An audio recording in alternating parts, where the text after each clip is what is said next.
In 1895, someone took a photograph at a small school in rural Pennsylvania.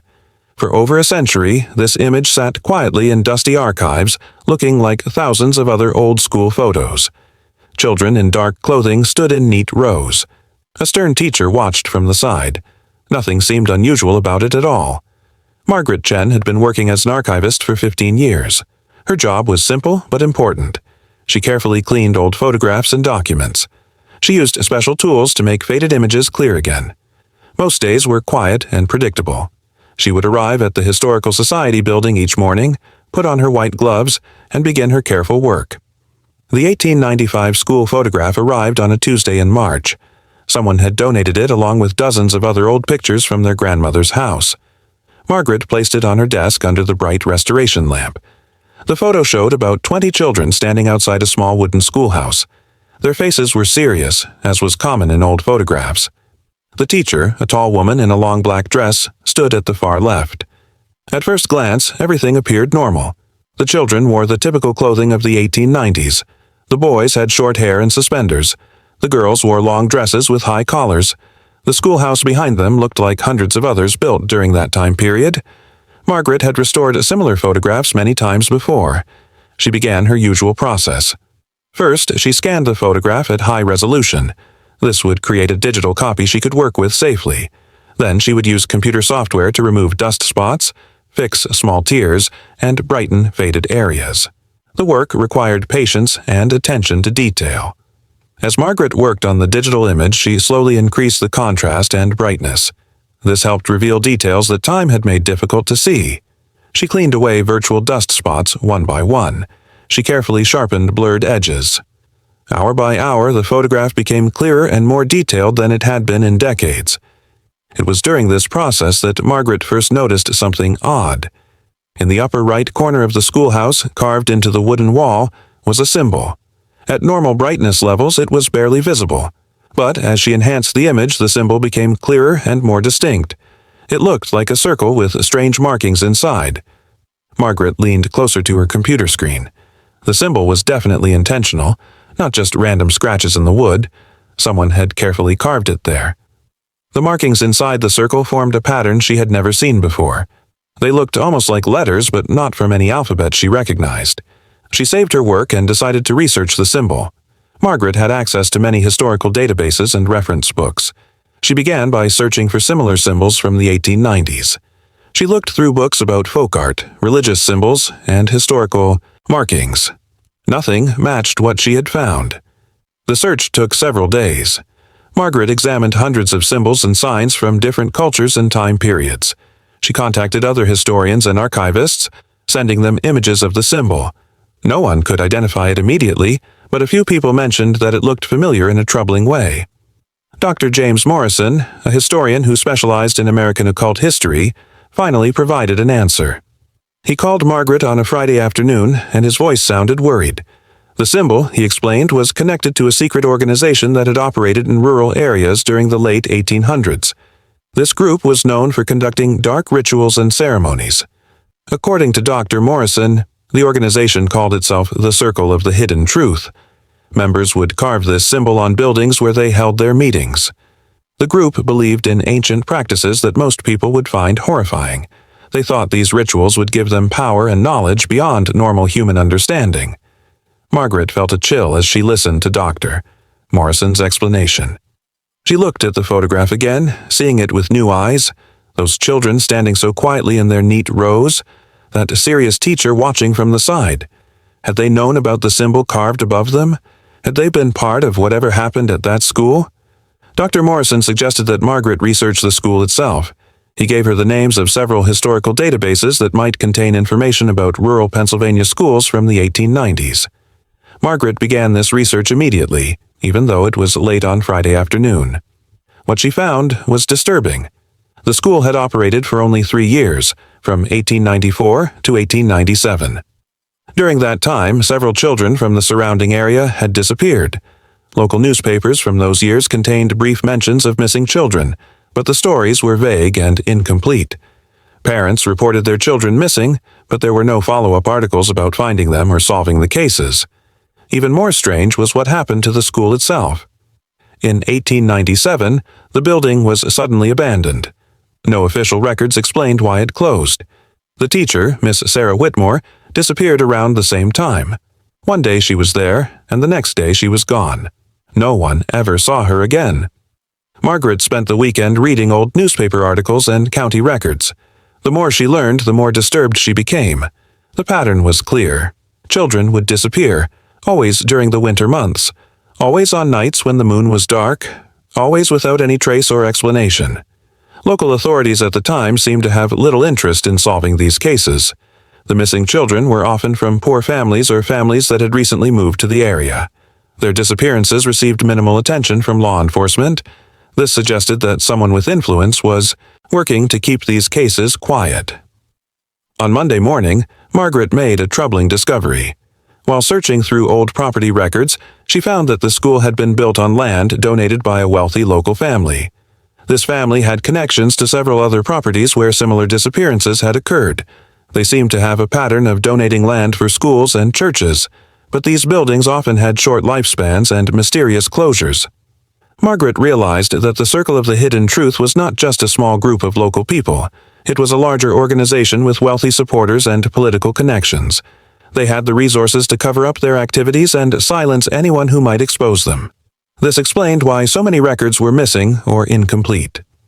As Margaret continued her research, she began to feel like someone was watching her. She noticed unfamiliar cars parked outside her apartment building. She received strange phone calls where no one spoke. Her computer began acting oddly, with files disappearing and programs crashing unexpectedly. These incidents made her paranoid and afraid. Dr. Morrison called her again the following week. His voice was even more worried than before. He had been doing his own research into the Circle of the Hidden Truth, and he had discovered something terrifying. The organization had not disappeared in the 1890s. It was still active today, operating in secret locations across the country. According to Dr. Morrison's research, the Circle had evolved over the decades. They had become more sophisticated and more careful about covering their tracks. They no longer operated openly in small rural schools.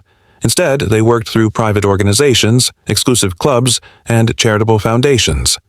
They still conducted their dark rituals, but in hidden locations that were much harder to trace.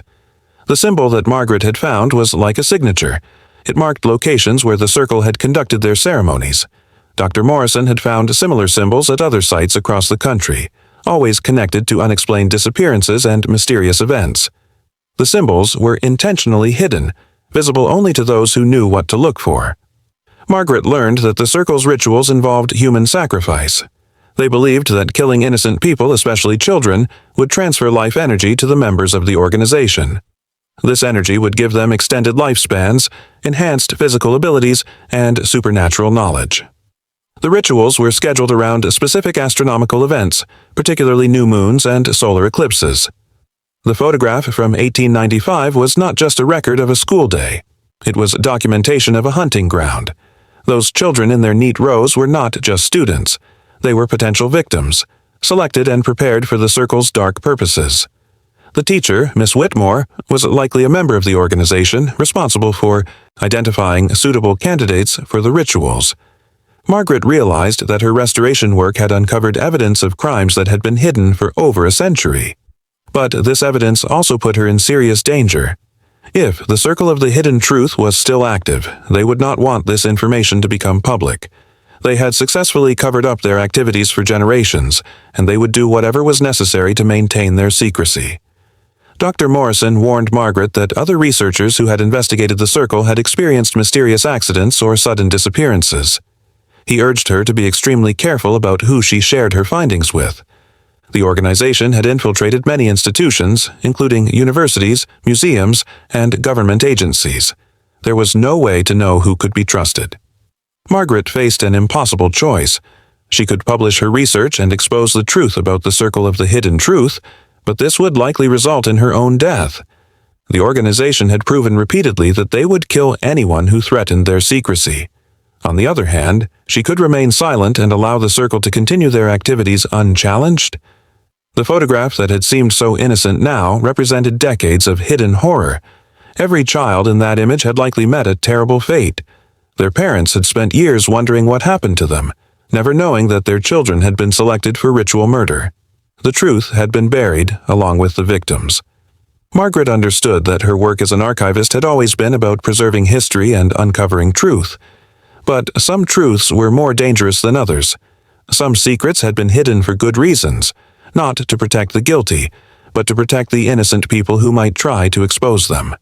After weeks of sleepless nights and constant fear, Margaret made her decision. She would not publish her research or contact the authorities. The circle of the hidden truth was too powerful and too well connected to be stopped by one person with a restored photograph. Instead, she would document everything she had learned and hide it carefully, hoping that someday someone with more resources and protection might be able to use it.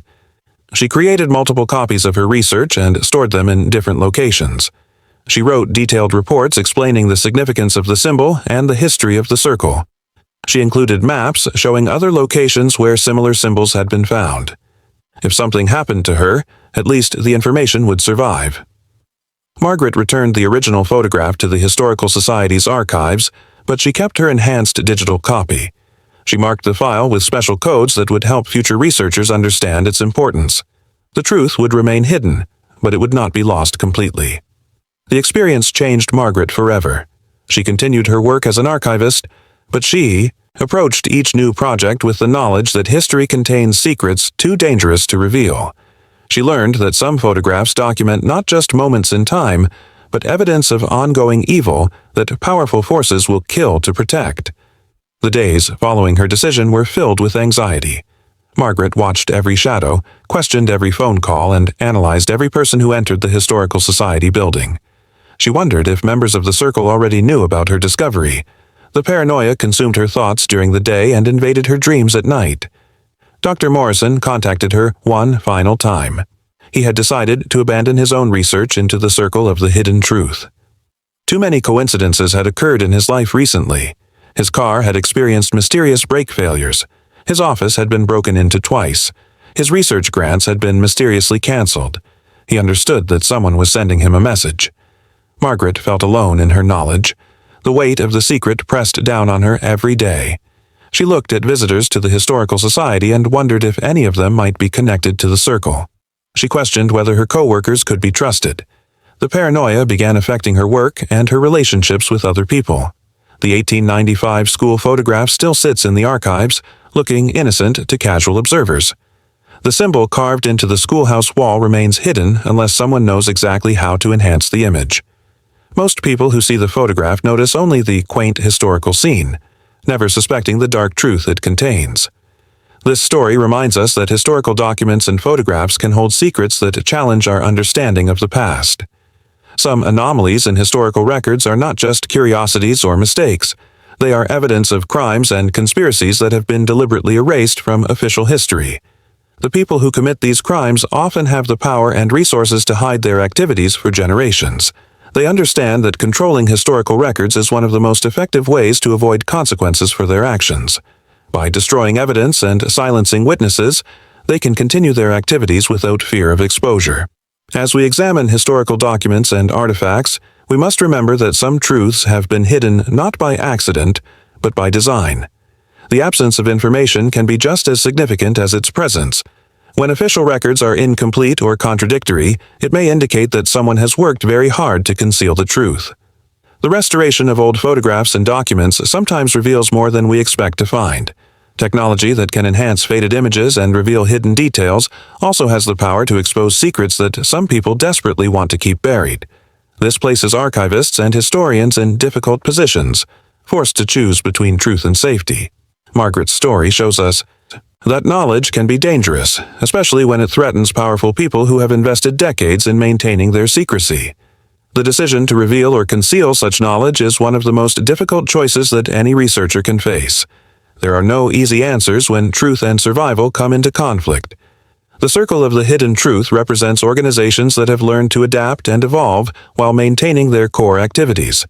They understand that staying hidden requires constant vigilance and occasional violence.